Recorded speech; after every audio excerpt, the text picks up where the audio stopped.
Okay, so this will be the last part of the Geirus series. So I refer you back to the previous Shiur, and we made a very strong case that you have to makabel all mitzvahs. Okay, you have to make a sincere, real commitment to reenact what we did at Sinai, Kol Asher Dibra Hashem Nasa, because that's really what the essence of Geirus is. The essence of Geirus is to reenact, to re-experience Sinai. Everything we did at Sinai, Ger does in the coming generation, so he needs to say Kol Asher Dibra Hashem Nasa. If he makes a mistake, and he thinks that a certain section of the Torah is not part of the Torah, but in his mind he really is committing to do Kol Asher Dibra Hashem Nasa, so then b'diavad it's a good Geirus. Today's Shiur is a little bit of a different topic. Today's Shiur we're actually going to be discussing a Geirus b'diavad. Geirus b'diavad means to say, ideally we should not accept such a ger, but if somebody did go through such a Geirus, then b'diavad it's a kosher ger. Okay? And then we'll also talk about a Jew and a non-Jew that had a relationship together. They were having relations, and then one of them wants to become Jewish so that they could marry the Jewish person. Okay, so that will be mostly today's discussion. So Yevamos Chav Daled Amud Beis, we learned this not long ago in the Daf Yomi. So we said Hanitun ala Shivcha v'Nishtachra, a person. There were rumors swirling around about somebody having had an affair with a maidservant. Okay, a maidservant is somewhat Jewish. Okay, in many ways she is Jewish, in many ways she's not Jewish. A maidservant, somebody who has this quasi-Jewish state, she's not allowed to marry a Jewish person. And she's not even allowed to have relations with a Jewish person, but there were rumors swirling that they had this affair together. Or a man, there was a rumor swirling around that a man was having relations with a non-Jew. Okay, either a Jewish woman was having relations with a non-Jewish man, or vice versa. Then his gaira, and then the spouse in question wasn't the spouse, then the non-Jew became Jewish. He should not marry her. Okay? But if he did marry her, ein mitzin miyadeh, which means that if, ideally speaking, if you know that there was, this is the b'diavad case, exactly. So he shouldn't marry her. We'll see in the Gemara why you're not supposed to marry if a Jew and a non-Jew were having relations together, or there were rumors about them having relations together. We're going to see in the Gemara why they should not marry after the non-Jew in question becomes Jewish. So first of all, the Gemara points out, we saw this Gemara the other day, Hagyaris miyahava. Even though there's a strong basis to believe that this person only became Jewish so that they could marry the Jewish person, but it's still a Geirus. Says the Gemara, why? Gemara says, we learned that if somebody did Geirus l'shem isha, so that he could marry a Jewish woman, or somebody went through conversion so that he could marry a Jewish man, or so that he could be privileged to sit at the table of royalty, or to achieve a position of prestige, like the servants of Shlomo that had a very high position of prestige. Einem gerim, they don't have the status of gerim. Rabbi Nechemia. Rabbi Nechemia said, "Echad ger rayis." If somebody becomes Jewish because of fear for lions, echad ger chalayim. If somebody becomes Jewish because he had a dream that said you need to become Jewish, so he's afraid about what he was told in his dream. So therefore, he's not doing it willingly or fully willingly. So therefore, according to Rabbi Nechemia, he's not a ger. Echad ger Mordechai Esther. We read in the Megillah. There were Misihadim, there were a lot of them were pretending to be Jew, or they became Jewish because they were afraid. So Rabbi Nechemia holds that they're not a ger. Achin is ger bizman hazeh, the gerus, the conversion has to happen in a circumstance similar to the way it is today. Today, the Jewish people are not in the best state. Today, Baruch Hashem, we're in a much better state. We have no pun intended, I didn't mean to make a pun. I said we're in a much better state. Baruch Hashem, we have our own state. And Baruch Hashem, it's a Jewish state, and there are problems. Right? It's not perfect, but Baruch Hashem, we're much better. I would venture to say we're even in a better situation than I could say with confidence that we're in a much better situation even during Bayis Sheni, because Bayis Sheni we had the Beis HaMikdash, but we had kings like Yeravim and Nevat, or we had kings like Achav that killed out the Chachmei Yisrael. Baruch Hashem, today people can sit and learn Torah and the Shiurim, and so in many ways we're even better than the Bayis Sheni. So I don't know when the Gemara spoke about a time in history where they were in Bavel, they were in a very lowly state. So the Gemara says, if somebody becomes Jewish despite our nation's low state, that's a genuine ger. So the Gemara says, but we don't rule like Rabbi Nechemia. The Gemara says, they're all gerim. Even the people that became gerim because they were afraid of lions, or they became gerim because they wanted prestige, or because they wanted to marry a Jewish man, or because they wanted to marry a Jewish woman, All of these cases, b'di'eved, they are kosher geirim. But says the Gemara, Ein makablim geirim l'moisei Mashiach. When we get to the era of Mashiach, when the Jewish people are going to be sovereign, they're going to have autonomy, they're going to be in a very good material Shulchan Malachim, we won't accept geirim anymore. We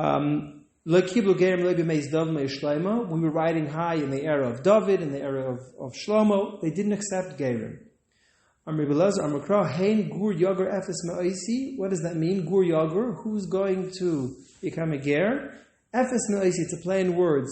When it seems that God is estranged from the Jewish people, and the Jewish people are in a very lowly state, and it appears as if God is disconnected with us, and somebody, despite that, becomes Jewish, that is a genuine ger. Otherwise, we don't accept ger. So it means that on one hand, we don't accept a non-Jew to become Jewish if he has ulterior motives.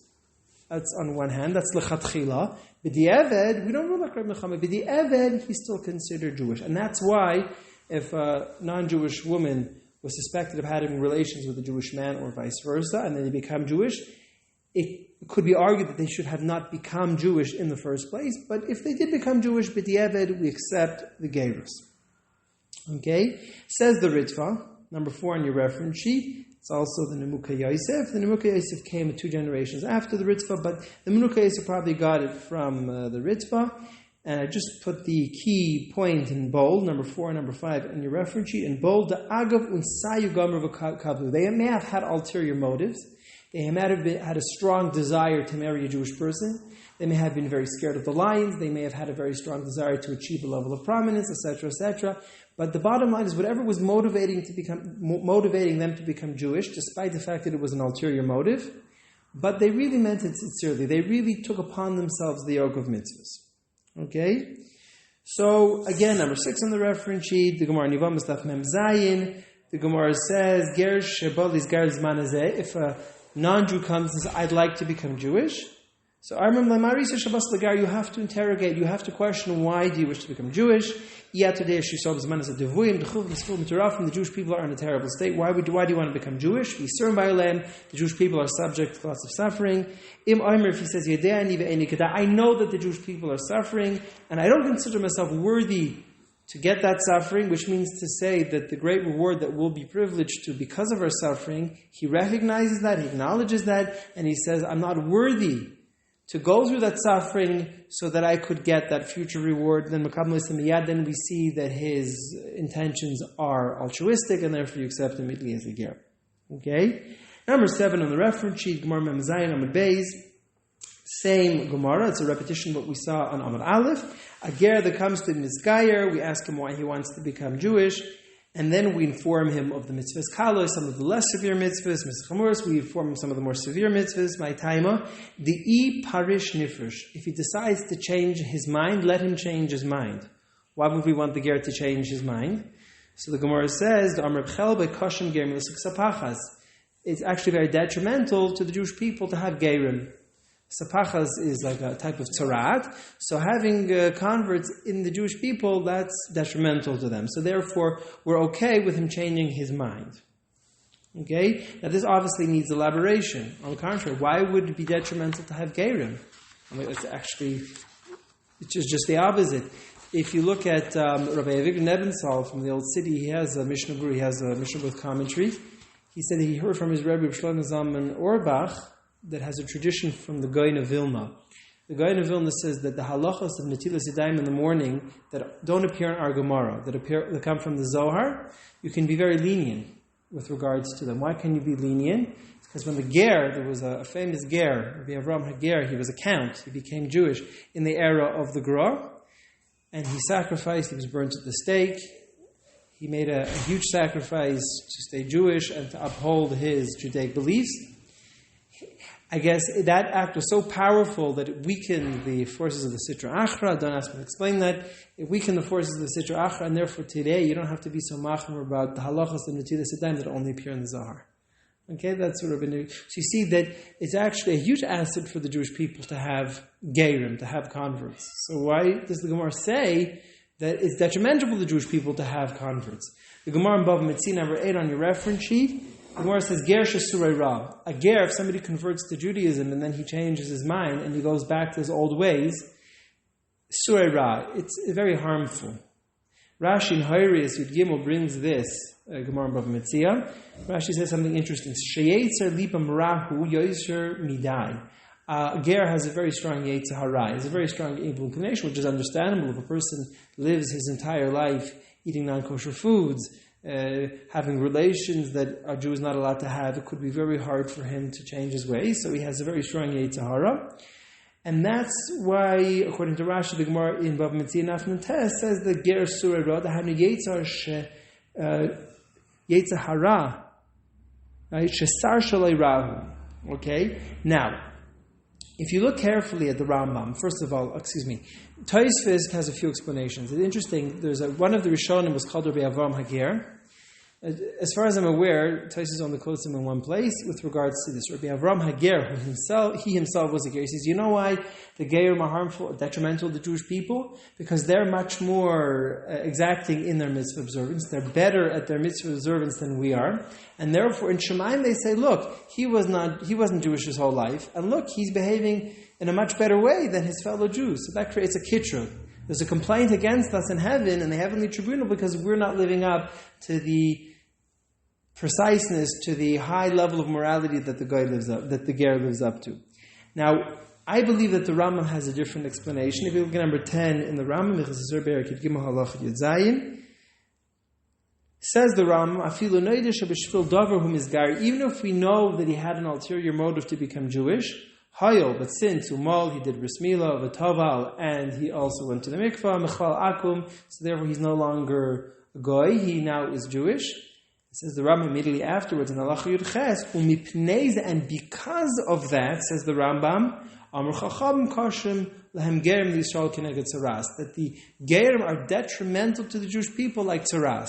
The Rambam is linking the two things. The Rambam says because sometimes you have Gerim that came with ulterior motives, so therefore if he has ulterior motives, it's very hard for him to live a fully committed life. Somebody becomes Jewish because he really loves Judaism and he loves the Torah, so it's easier for him to live a committed life, right? Because he has a true desire to live like a Jew. But if somebody only became Jewish because he wanted to marry somebody, or because he was afraid, or because he wanted to be granted entry into Eretz Yisrael, he's Jewish if he really did accept upon himself the mitzvahs, but it's very easy for him to veer off the path of Judaism. That makes sense, right? Because he never had a real burning desire or real love for the Torah. He did it because he had to. So therefore, that's what the Rambam says. He says, because there are many Gerim, a kosher Gerim, but they became Jewish because of ulterior motives, that is why kosher Gerim Kesapachas. We have many Gerim, many non-Jews that became Jewish, but they did it with ulterior motives, and therefore they're not living a committed lifestyle. This is what is detrimental to the Jewish people. There's something you said that yeah. Sinai, there's still some element of fear and coercion. Yeah. So, right, so even we had some element of fear and coercion. That's a fair point. But on Kopanim, what I think what the difference is that we've had the expanse of time. Yeah. The problem with the ger is he may after a dar that his children will have the same outlook that we do, which is have that fear and trepidation. If you guys, it's kind of like a spiritual natural selection, if you'd like. But if somebody's still Jewish after 2,000 years of exile, he must be. Whoever's still Jewish today, after so many generations, is probably the strongest spiritual members of our nation, right? Because the people that were weaker spiritually fell by the wayside at some point in the previous generations. The Keres is starting the process now. Yeah. So I think, I'm pretty convinced, I haven't seen this anywhere, but I'm convinced that this is the opinion of the Rambam. When the Gemara said kosher gerim kesapachas, that the gerim, that the converts are detrimental to the Jewish people, the Rambam understood that they mean specifically the gerim that become Jewish with ulterior motives. But the gerim that become Jewish altruistically, regarding them, it was never said kosher gerim kesapachas. And in fact, I think that it's really meduyik in the Gemara. I think the Rambam really derived it from the Gemara. Because if you look again, The Torah is filled with commands to treat the gerim well. Right. The Torah is filled with commands to teach you gerim, which, by the way, also includes even a ger toshav. Even a righteous Gentile that's living in the land, you have to treat him well. You have to treat every ger well. But the thing is that we have Gerim that are extremely beneficial to the Jewish people, but the Gerim that became Jewish only because of ulterior motives, what does the Gemara in Bava Metzia Daf Nun Tes say? They have a very strong Yetzer Hara. They very easily veer from the path of Judaism. And according to the Rambam, it is those Gerim that are detrimental to Jewish people. This is the Tosas says we learn from their ways. Right? They bring in ideas that are diametrically opposed to Jewish values, etc., etc. Okay? If the net of Gebrus is bad for the Jewish people, then probably would have had different things commanded to us. No, so that's what so you're asking if Gerim are bad for the Jewish people, why do we take them? So that is exactly what the Gemara is saying in number 7. The Gemara is saying we have to interrogate him. We ask him, why do you want to become Jewish? No, but I think Michael's asking a more basic question. Yeah. The Torah is filled with this idea that Gerim are supposed to be treated very well. Right. That at least it applies pretty strongly to me. Yeah. That Gerim are good. Gerim are good As in principle. Right. So you're saying Gerim are good, and that to really circumscribe what makes a good Gerim a bad Gerim might not be such a great thing. I know it's not so politically correct. It's not so politically correct. It's not politically correct to say, but clearly I can't beat around the bush. The Gemara says the kosher Gerim kisapachas. If you prefer, you can take the pshat of Rabbi Avram Hager. If you want a more politically correct explanation, you can just fully adopt the explanation of Rabbi Avram Hager, one of the Rishonim who himself was a ger, and he said the reason why the detrimental is because Hashem says, look, why are you not behaving nicely the way the ger is behaving? The ger is behaving better than you. It's clear to me that the Rambam understood from the Gemara. The Gemara said we have to interrogate him, and the Gemara says, why do we interrogate him? Why do we make sure he doesn't have ulterior motives? Says the Gemara, parish nifresh, so that if he changes his mind, let him change his mind. Reb Chelba, because Rabbi Chelba said, Kashem Gerim Kisapachas, which means to say, why do we need to discourage him? Why do we need to ascertain that he really does not have ulterior motives? Because if he has ulterior motives, it's with regards to such a ger that the Chazal said that Kashem Gerim Kisapachas. That's where the Rambam understood the Gemara. If the ger has ulterior motives, things, and they can also subject themselves to a death penalty or some other. Right. And that's certainly a bad thing. But that's what the Gemara in Bava Metzia Nun Tes says. The ger has a very, very strong Yetzer Hara. So if he loves Judaism and he made the gerus altruistically, he'll have the fortitude to overcome his Yetzer Hara. But if somebody really only became Jewish in the first place because he wanted to marry somebody Jewish, or for whatever other reason, it's very likely that he won't win the battle, that he won't be able to overcome his Yetzer Hara. Okay, that's the way the Rambam understands it, okay?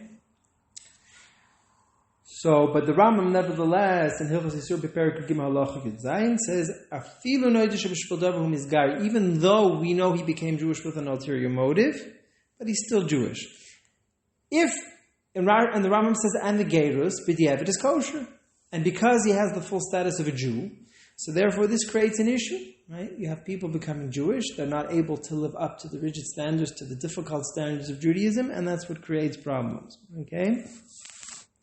So anyways, number 12 in your reference sheet, Perek Yud Daled, Halach Aleph of Hilchos Yisur Bia, the Rambam describes the interrogation process that was described in the Gemara, which leads us number 13 in the reference sheet. We made some references the other week. The Gemara in Shabbos Daf Lamed Aleph Amud Aleph, famous story, 3 Gerim. Right? First, they all came before Shammai. The first wanted to learn all the Torah while he was standing on one foot. Shammai kicked him out of the house, and Hillel was Magayer him. Okay, that we had a long discussion in last year. I refer you to listen to the previous year. The second ger that came along, he was passing by the academy, right, the base medrash. He heard how the scribe was describing the beautiful clothing of the Kohen Gadol. So he came in and he asked, who's going to wear these beautiful clothing? So they said, the Kohen Gadol, the high priest. So the Nachri said, I'm going to become a ger, and I'm going to do it so that I could be the Kohen Gadol, and I'll be able to wear the begadim. So he had very high aspirations. So he came in front of Shammai, and he told Shammai, I'll become a ger on condition that I'll become the Kohen Gadol. He can't, because you have to be born a Kohen. Even Yisrael can't become a Kohen Gadol. So what did Shamadu, he kicked him out of the house. Both from Hillel, Gaira and Hillel made him Jewish. So the question is, what's going on? The Gemara said, we don't accept Geirim if they have ulterior motives. Is there any greater ulterior motive than somebody becoming Jewish so that he could become the Kohen Gadol?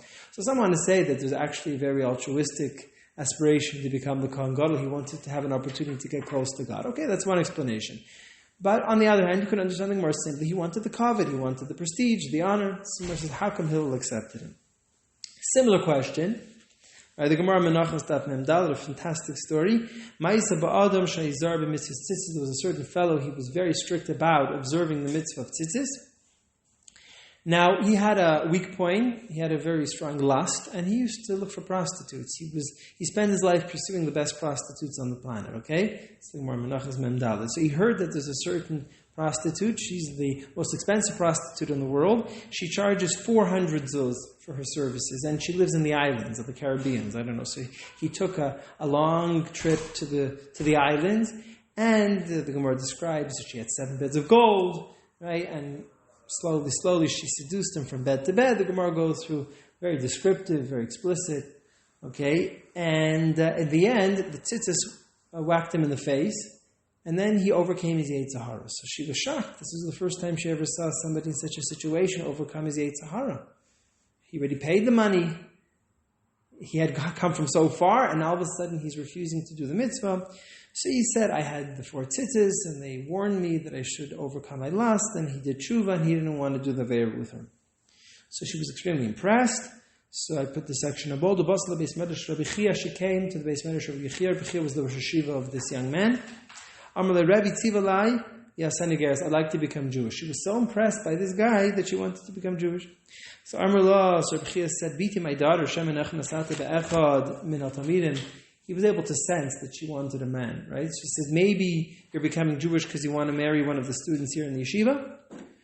So she showed him the handwriting of this fellow. I'm going to make you Jewish. You can marry the fellow. Those beds that you prepared to him illicitly, now I want you to prepare it for him in a permissible fashion. Okay? So the Gemara says, what was the schar of tzitzis in this world? That he was able to marry this beautiful woman, and she prepared the beds for him just as she prepared for him in the illicit way. The reward that he's going to get in Olam Haba is indescribable. Okay, so now the question is, Tosfos asks, right? Tosfos in Yevamis Chav Daled. In these 2 cases, the first case where Hillel made somebody Jewish so that he could become the Kohen Gadol. He eventually, obviously, he could not become the Kohen Gadol, but even though he had ulterior motives, Hillel made him Jewish. Also, this woman, she became Jewish so that she could marry this yeshiva bacher with whom she was very impressed. They had ulterior motives. So why did Hillel and Rabbi Chia respectively make these people Jewish? So what does Tosfos answer? The Beis Yosef, based on Tosfos answers, Hakol Rifi Ro'is Eine Bezdin. The Dayan is allowed to use his intuition to decide if this is going to be a good ger. Normally, if somebody becomes Jewish with ulterior motives, even if he does accept the yoke of mitzvahs, usually, or more often than not, he won't be able to win the battle against the Yetzer Hara. Above Mitzvah and Nuntes, Rashi, Haris Yud Gimel, the Yetzer Hara is too strong. You really have to be altruistic if you want to win the battle against the Yetzer Hara. But if the Dayan uses his intuition and senses that this guy, even though he has ulterior motives, will still be able to overcome the Yetzer Hara, he will still be able to become an upstanding Jew, then you can accept him. That's the yesod of the Beis Yosef. Okay? But I'll call upon him when it's the foremost responsibility. Every Bezdin could do that. Every Bezdin has the right to use its intuition to ascertain whether this person is going to be a good Jew or not. Which means to say that... So how do we have Batei Dinim that don't accept Gerim from certain Batei Dinim? In other words, like, for example, in Israel, there's only an accepted list of Batei Dinim that they accept Gerim from. Even some of the legitimate Batei Dinim, they don't recognize them. I don't know. It's all in the eyes of the Dayan. But there has to be Dayanim that you trust are being honest about their intuition.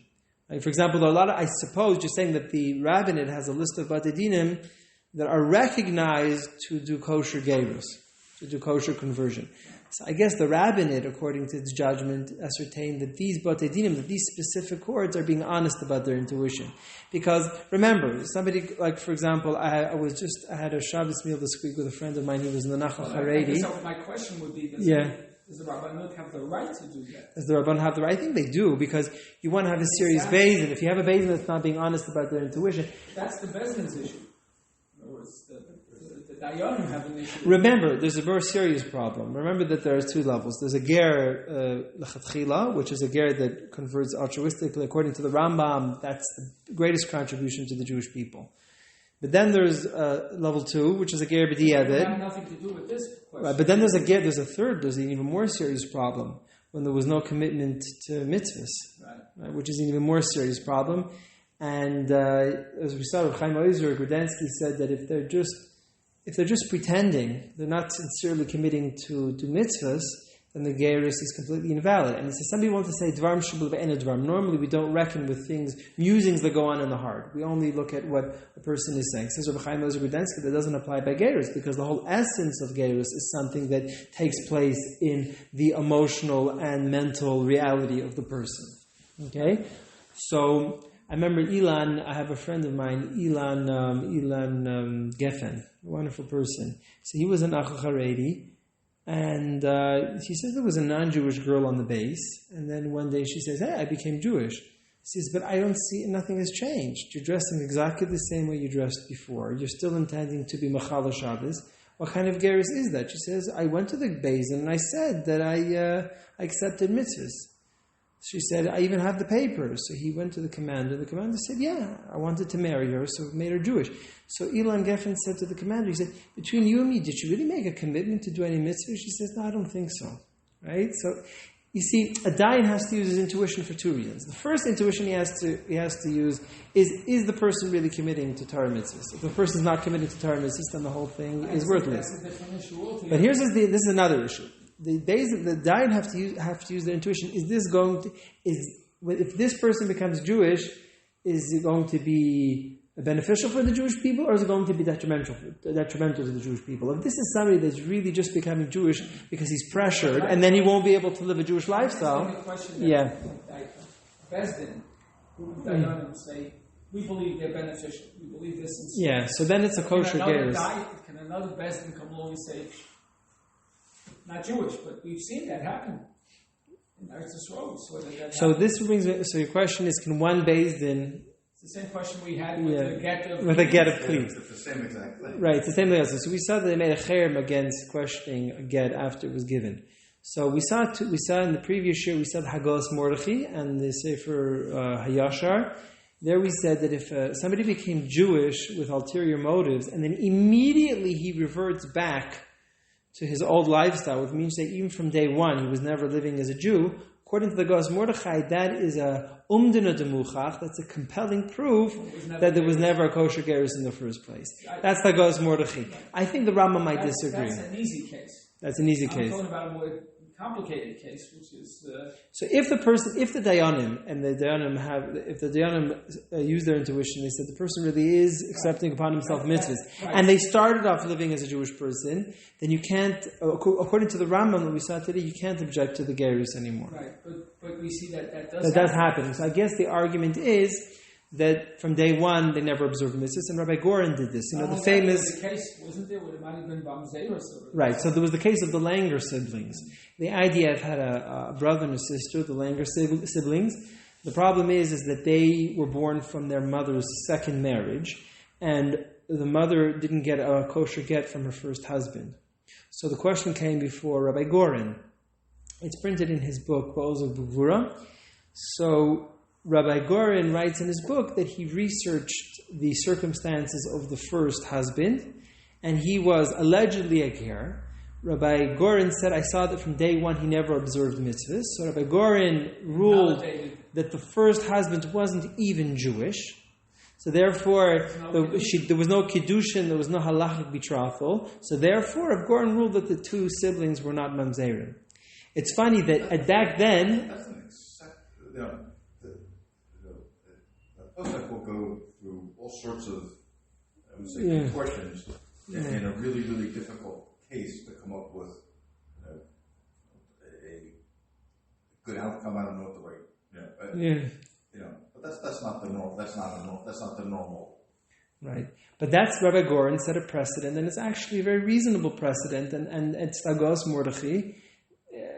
And if the Varmoser Grudensky, if you refer back to the previous year, said it, that if it's blaringly obvious that the whole thing was just a show, that there was never any real commitment to mitzvahs, if it's obvious, then you can't question, then the Gerus is completely invalid. I think everybody would agree with that. Yeah. The question is, if you have no reason to, these people are living, the Ger is living a Shema Torah mitzvahs. But it was a Bezdin that they don't I see what you're saying. I'm saying, how did they do that? Right. So let me repeat your question. Let me repeat Sacha's question. If a non-Jew came before a Beit in someone in the diaspora and he's living the life of a Jewish person, so you have every indication to believe that his gerus, his conversion was kosher, but for some bureaucratic reason the rabbinate doesn't recognize it. So I guess they undo it. Right. So that's a question that cannot undo it. The rabbinate can't undo a gerus. The rabbinate could just say, because we have a certain protocols, we trust these Batidinim, we don't trust the other Batidinim. I guess it's just for bureaucratic reasons. They have to have some sort of protocol. They have to have some sort of list. These Batidinim we trust, these Batidinim we don't trust. But just because the rabbinate of Israel doesn't recognize a certain gerus, that doesn't mean he's not Jewish. If he went through a Beis Din, the point of view of the rabbinate, they wouldn't let him into Eretz Yisrael. Right, because I guess the rabbinate has to follow certain protocols. We don't have a b'di'evet situation. Yeah. I would think that would fall into the b'di'evet situation. Yeah. No, it could even be a ger lechatchila. Just because of technical reasons. Yeah. It's a b'di'evet. You know, he's living as a Jew. He was b'dayos. And he's not being allowed entry into Eretz Yisrael. Or he can't marry her. Right. So I guess he would have to. The question is like this. Okay, so we'd come in front of the Beit Din of the rabbinate. The rabbinate would see he was a sincere ger, so they'd put him in the mikvah again. But they're going to prick him again and make him the toughest damn bris. See, if they make him go in the mikvah, okay, he says, I'm Kabul mitzvahs to go to the mikvah. But to prick somebody's bris milah, that's already more invasive. It's not such a pleasant thing to have. Did they do that to the Ethiopians? It was the official position. They pricked. So. They made them prick the. They made the ones that they consider Jewish. Yeah. In other words, in Israel, it's interesting because I think you only need to have 1/6. It's like a zayded on the left side. You need to have one grandparent. You're entitled to one grandparent. One grandparent. You're entitled to become a citizen. Yeah. But that's not what we're talking about. We're talking about that they should be married off by the rabbinate. I think for the Ethiopians, in order for them to be accepted. Yeah, because I know that the Rabbi Vadio said, based on the Radvaz, was adamant that the Ethiopians are Jewish. I told one of the organizers here, I'm willing to discuss every controversy that exists. There's one controversy I won't discuss. This is which controversy? I won't discuss the Ethiopians. Because it's highly emotional. It's highly offensive to the Ethiopians when their status of Jewishness is put into question. It was a major controversy, and I don't want to publicly talk about a controversy that would offend them. Well, there was a great deal of scholarship that they may have been B'nai which might be. The truth is, there's other problems, because if you have a tribe if you have a population that's Jewish, but they don't have a Masorah, how to write kosher gittin, kosher bills of divorce, it creates lots of problems. Okay, so in a way, it might be better. Yeah. But again, I said that's a controversy it's highly offensive for a lot of people, so that's why it's one controversy I won't discuss. But Rabbi Vadia Yosef and the Radva, based on the Radvaz, was of the opinion that the philosophy that the Ethiopian Jews don't need to go through Gerus. The official position of the rabbinate was that they have to go through Gerus l'chumra. Right? They have to go through the Gerus again. Okay. So part number 2. Now here we get back to the discussion that we began with. What about marrying? You have a man and a woman. Before she was Jewish, the Jewish man was living with her. So we saw in the Mishnah they're not allowed to marry after she becomes Jewish. So that's the Mishnah in Yevamos Daf Chav Dalid, the Gemara number 17 on your reference sheet, the Gemara there in Yevamos Daf Chav. This is Mishum Rav Asi, Dam Rav Asi, Asar Mimenu Ikshas Pel V'Zayim. You're not supposed to do anything that could reinforce a rumor about you, a bad rumor. If there's bad rumors swirling around, don't do anything to reinforce the rumor. Now the question is, what rumor? Okay? Is it going to reinforce the rumor that they were having relations? People were suspecting that this man was living with a non-Jewish woman, which is obviously not a good thing. right, for observant Jews. So Rashi seems to indicate that it's going to reinforce the rumor that they were having relations. Now, according to Rashi's reasoning, what if there was no rumors about them having relations? They had relations. They were living in a house. They were civilly married. They had kids together. And all of a sudden, let's create a theoretical case.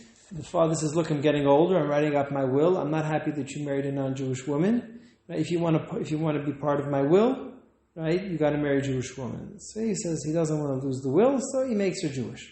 Okay, theoretical case. So here, it wasn't a question about rumors about them living together. Everybody knew they were living together. So what rumors are you going to reinforce? So it would seem that if you had a couple, a Jew and a non-Jew, they were for sure living with each other, then after the non-Jew becomes Jewish, they could marry each other. That's what one could conclude from Rashi. However, the Tosefta says explicitly not that way. Number 19, very important teaching, the Tosefta. Tosefta is from the Tanoim. You can't argue with the Tosefta.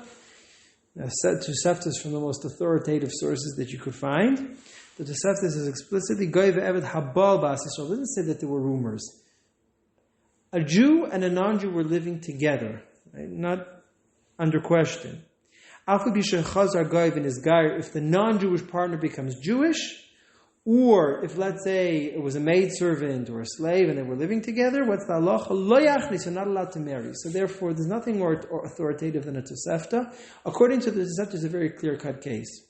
Right? If people were living together, after one partner becomes Jewish, they cannot continue to live together. They cannot get married, which I'm sure you can think of many cases. There are thousands of gerim. Somebody threw a quote to me, I don't know if it's true or not, that 70% of the conversions that are happening in America today are with people where you have one spouse that wants to become Jewish so that they could marry, either because the Jewish partner is under pressure from his family, or because of peer pressure, or because he doesn't want to be written out of the will.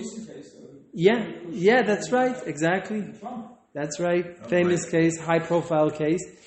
Okay, so now the question that's begged, so what rumors are being enforced? The Gemara says the problem is that they're reinforcing a rumor. Well, according to the Sefta, what rumors are there? There are no rumors. It's clear that they're living together. So says the Ramban, number 20, what's the rumors they're going to reinforce? The bottom line of the Ramban, number 20, people should not say that she became Jewish just so that you could marry, and she's not really Jewish. We don't want people to whisper behind your back and say, she's not really Jewish. She was pretending. How do I know she's pretending? Because she wanted to marry him. Like, I've actually, the case that you mentioned, this high-profile case of the years, I've heard people say that. As, she's probably not Jewish because she wanted to marry him. According to the Ramban, that's unacceptable. The Tosefta doesn't allow that to happen. You want to become Jewish? Fine, become Jewish. But don't marry your Jewish partner, because then everybody's going to be spreading rumors about you that you didn't really do the Gerus sincerely, and that's unacceptable. That's the explanation of the Rajba, number 21 in your reference sheet. Number 22, the Rajba in his Shailas and Shuvas also discusses that a very bizarre case about Ruvain Nasi Isha Bas Toivim.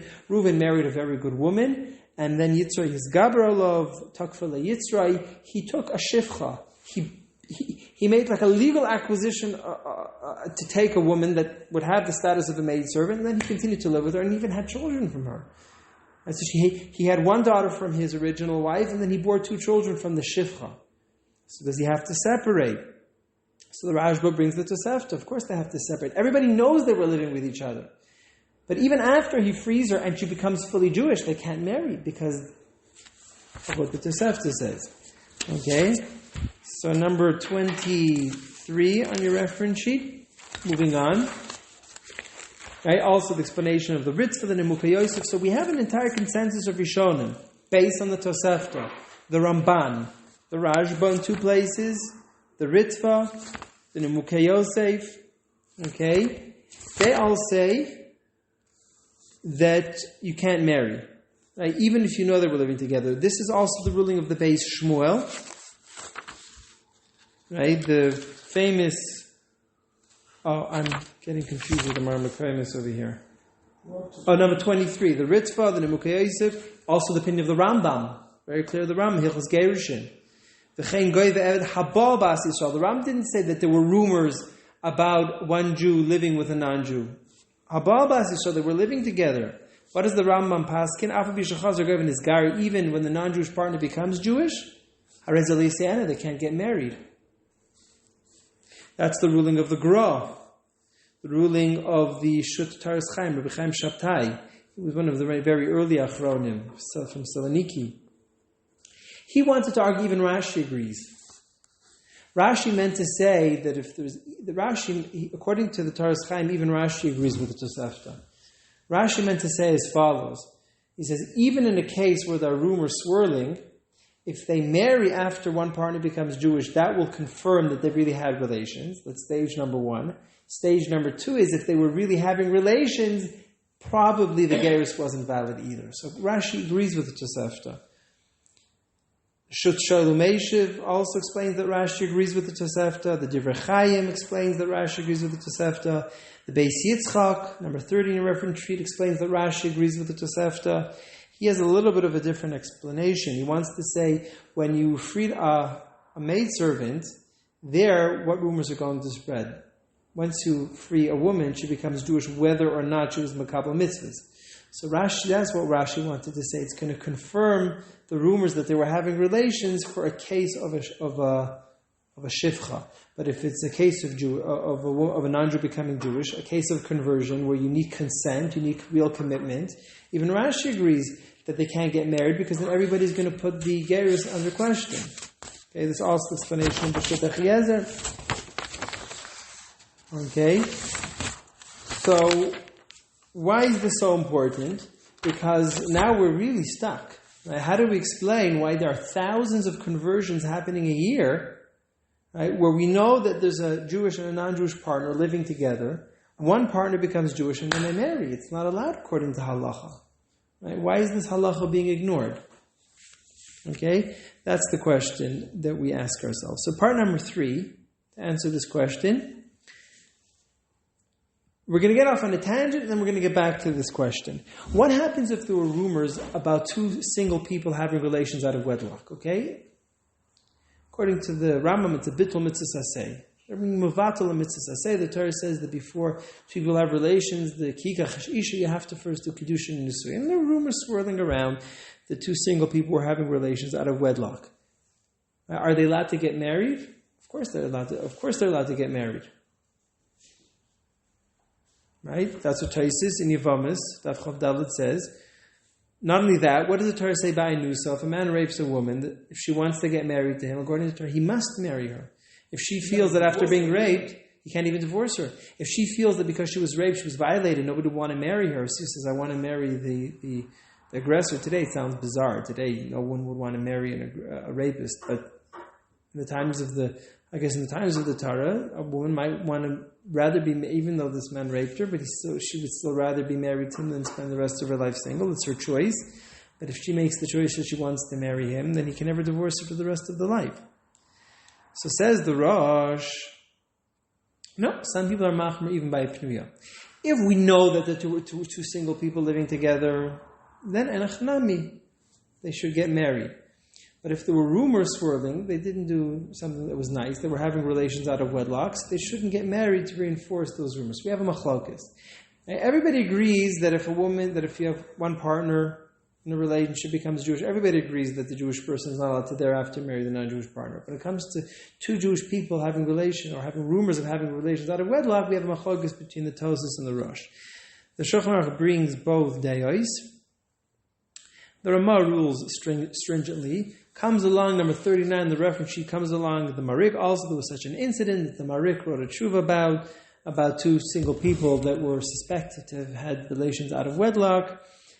And the Marik acknowledges that there are shittas that are machmer, but he says since the Ri and the Rabbeinu Tam and the Smag were mekel, he says it's worthwhile to rely on the shittas, let the 2 single people get married. Says the Smag, what's the reason? Penteitze l'tar b'zra. If you don't let these 2 single people get married, she's going to go off the derech, as they say. She's going to completely abandon the path of Judaism. Let them get married, so at least they won't go off the path. So if you have 2 single people that are suspected to have had relations, let them get married if that's what's going to keep them on the path of Judaism. Okay, number 40 on the reference sheet. I don't think we're going to finish today, but I'm going to move on anyways. I don't like when topics drag on for too long. But the Ramah and Even Ezer in Simkuf Ayin Zayin Sifei rules like this Marik.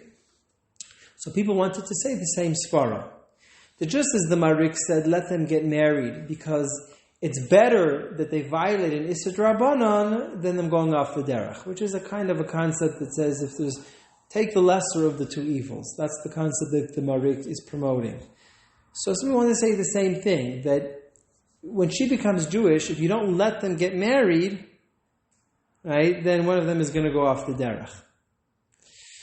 It's hard to buy the argument. First of all, they shouldn't, you're not even supposed to make a ger if they have ulterior motives. So you can say, okay, if they were convinced that they're going to be an upstanding Jew. If you're really convinced that they're going to be an upstanding Jew, then how can you go along a few days later and say, oh, now let them get married, otherwise they're going to go off the derech. If you're so concerned that they're going to go off the derech if you don't let them marry, then they shouldn't become Jewish in the first place. That's the first problem. The second problem is that even the Marich that allowed two single people to get married after having had relations out of wedlock, that's only because you had the Rabbi Tam to rely on, you had the Reed to rely on, the Smak to rely on. There are many Rishonim that hold that when it comes to rumors between single people out of wedlock, there's no issue with them marrying altogether. It's only with a Giora, so it's a very weak argument. However, they do quote the Achiezer, number 41, quotes the Shut HaRambam, a very interesting case. A certain Bachar, a certain boy, similar story to the case of the Rajba, where he bought a Shifcha Yifatar. He says, I want a Yifatar. He decided that he's going to buy a Shifcha on the slave market, and the Rambam said there is no such thing as a Fatar. But in any case, his brother, he got into a fight with his brother, and in the times, and then in Egypt and in Syria, during the era of the Rambam, according to the government, you were not allowed to change faith. In other words, if you're a Christian, you're not allowed to convert to Islam and vice versa. So, because of this dispute that he had with his brother went and informed to the legal system that he converted, he took the Shifcha, which was formerly Christian, and he converted her to become Jewish. So he informed her, and they came in front of the non-Jewish judge, and the woman said, yes, I did convert. I don't know how he was punished. But the Rambam says, I know that after, the Rambam says, number one, first thing he must do is he must release her and make her fully Jewish. The Rambam says, I acknowledge that they're not allowed to get married according to the halacha. The Rambam quotes this Mishnah in Yom Chav Daled, but he says, rather, if you don't get married, they're going to be doing the worst of the two evils. Right? Basically, I know that he's not able to control his Yetzer Hara. He's going to continue to live with this woman if you don't let her marry her. So let them marry because they're anyways going to live together. So the Rambam repeats the same concept that we saw in the Marik, that we let them choose the lesser of the two evils. So the people wanted to apply this concept also when one partner becomes Jewish, let them go ahead with the lesser of the two evils. Again, right? We have the same problem. If the conversion is so weak, if the commitment to the conversion is so weak that if we don't let them get married, she's going to go off the derech, and you shouldn't be performing a conversion like that in the first place. Right? That's the first problem. The second problem is that with the Shut HaRambam, this fellow was sinning for himself. He was committing the lesser of the two evils to save himself from doing a more severe Isur. But we don't apply the concept. Why? Because he had to free her. He was doing the act of freeing her. And then he was marrying her so that he should not continue to live with her while she was in a state of being a shivcha. But for a Beis Din to do a giur, which according to the Rambam, it's not if there are ulterior motives, we have the concept of koshem gerem kisapachas. It seems very unreasonable that we should do something that the Gemara regards detrimental to the Jewish people. That I'm going to do a sin for somebody else, so he shouldn't do the lesser of the two evils, which means to say, Ein zach la'adam ekem sheish chav la'achrina. You can't do somebody a favor if it's going to be detrimental to other people. So the whole concept of converting people to Judaism after they're living with a non-Jewish partner is the entire concept is detrimental according to the Rambam and the Gemara in Yevamos Daf Mem Zayin. So it doesn't seem reasonable that you should let them get married, do a gear and then let them get married contrary to what the halacha says. Okay? We're going to stop over here. It's 9:30. There's some more things that there to be said. You can look on your reference sheet. You can see some more marmakaimis. My conclusion is that I know what's happening. I know that there are thousands of cases of people becoming Jewish so that they could marry a Jewish spouse. one thing is you can say for Dayanim, the Firais, then they see that they're going to be an upstanding Jew like Hillel and Reb Chia, like we saw in the Gemara in Shabbos Lamed Aleph, and the Gemara Menachos Daf Mem Dalet. Okay, that's one thing. But to do the Gior and then let them get married is very perplexing. It's contrary to an explicit Tosefta, and it's against the ruling of the Ramban, the Rashba, the Rambam, the Ritva, the Mukha Yosef, the Beis Shmuel, the Gra. I mean, I haven't found it. Okay, there's a Shlomo Kluger who wants to be matter, but again, he can't be matter. It's a Tosefta. Okay, so we'll stop over here. I'm giving a shiur. It's interesting. If anybody's going to be in, I'm going to be in Pesach. I'm going to be up north in near a Zion Hotel. So the hotel must have heard about me from the OU. So they called, asked me to give a shiur there. So I said, okay, a controversy. I only deal with controversies, right? So he said, machine matzah. It was a really, really nasty controversy. Well, it started in the 19th century. Because the original machine matzahs were really just cranks. Or cranks, yeah. It was cranks. And, so I'm going to be going over there. I was going through the whole controversy of machine matzahs. And the main two players here was Shlomo Kluger, who was very sharp and very aggressive in his view, against the Shalom Eshev of Nathanson, Yosef Shalom Nathanson. Well, the problem started to become acute because, particularly, for example, in Poland, you needed millions of matzahs. Yeah. They had to make by hand. They literally didn't have the wherewithal to do it. Exactly, didn't have the wherewithal. They felt that that was, I think... That was the issue. You see, what happened is in Germany, the German Rabbanim were ready matter it. So Rav Shlomo Kluger said, yeah, that's the way of the Germans. The Germans like changes, and I can't stop, he speaks derogatory of the Germans. Obviously, you can see there was this underlying competition between German and Polish Jewry. You see there was an underlying animosity between German and Polish Jewry. The Germans were considered part of Haskalah, no? Yeah, but again, the leading German rabbis did permit it. So then it came to Galicia, it came to Lvov, Lemberg. And that's when the Shalom Eshev already said, okay, now we're going to be matured in Lemberg, and that's when things exploded. Because they said, let the Germans keep their problems, but to bring this to they saw this as almost as if the Haskalah, the Enlightenment, was invading Poland, and the Polish rabbis were very militant about it. The shmur matzah, the hand shmur, was the problem. More problematic. Right. So what was the chidush? Is the point that you saw. What was the chidush? When the Shalom Eshev was under fierce attack by the Shlomo Kluger. Shlomo Kluger said the most derogatory things about him. It's shocking because Shlomo Kluger always was a very strong-minded person. When he criticized, he went all out. Okay, Shlomo Kluger was a very strong person. So Shalom Eshev was aghast. Right, he was publicly shamed. So he set out to seek support. So it was very easy to him to get the support of the German rabbis. He got the support of the Tiferes Yisrael, the support of the Aruch LaNer. But the German rabbis, it was easy for him to get support because in Germany they were already using machine matzahs. The Chiddush is the Ksav Sofer. The Ksav Sofer was a son of the Chasam Sofer. Anybody knows the school of the Chasam Sofer, they're also very uncompromising. They're very conservative. They're very about changes. But the Ksav Sofer had to permit it, and he writes, we had no choice. He said we had to rely on Heterim to allow Goyim to do the kneading, and there weren't enough people. There weren't enough. They didn't have a breira, and that's why the Chiddush was that the Ksav Sofer broke from the ranks of the conservatives and gave the backing to the Shalom Eshev. But anyways, that's going to be the context. Yeah. Okay. Unless I totally misunderstood. Yeah. Right. You start the shiur.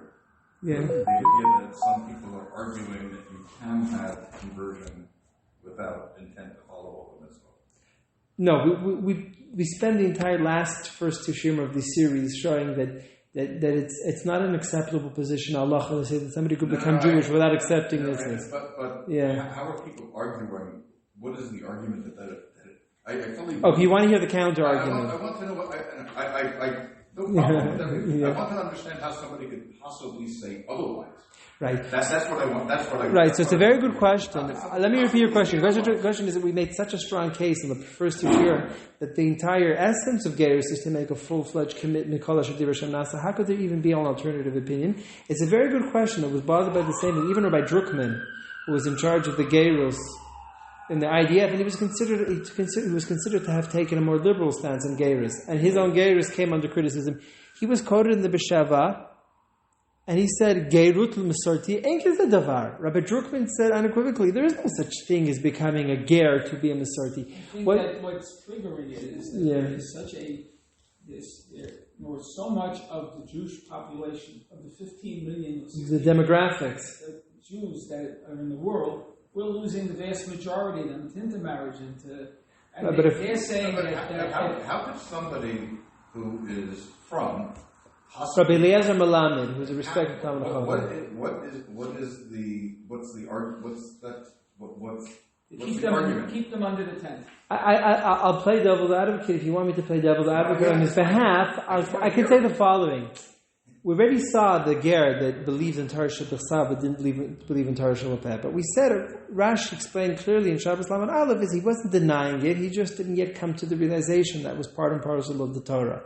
So in his mind, he was really committing to everything that God commanded.